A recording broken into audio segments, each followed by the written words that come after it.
আসসালামু আলাইকুম ও রহমতুল্লাহ। সুপ্রিয় বন্ধুগণ, আমরা আজকে থেকে শুরু করে প্রতিনিয়তই বাচ্চাদের হাতের লেখা ভালো করার টিপসগুলো জানার চেষ্টা করব ইনশাআল্লাহ তাআলা। তো আমি আপনাদেরকে সামান্য নমুনা লিখে দেখাচ্ছি। তো হাতের লেখা ভালো করার জন্য আমাদের ভাগের বর্ণগুলো ভালো করে জানতে হবে।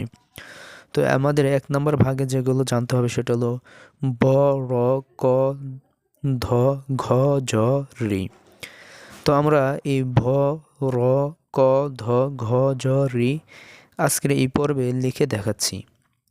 সুপ্রিয় বন্ধুগণ, ব যদি আমরা সুন্দর করে লিখতে পারি তাহলে বাকি অক্ষরগুলো আমরা অনায়াসে সুন্দর করে লিখতে পারবো। এই জন্য এই ব অক্ষরটা আমাদের সুন্দর করে লেখার চেষ্টা করতে হবে। দেখুন, ব দিয়ে আমরা ব, র, ক, ধ, ঘ, ঝ, ঋ লিখে ফেললাম। অবশ্যই লাইক করবেন, কমেন্ট করবেন, শেয়ার করে সাথে থাকবেন।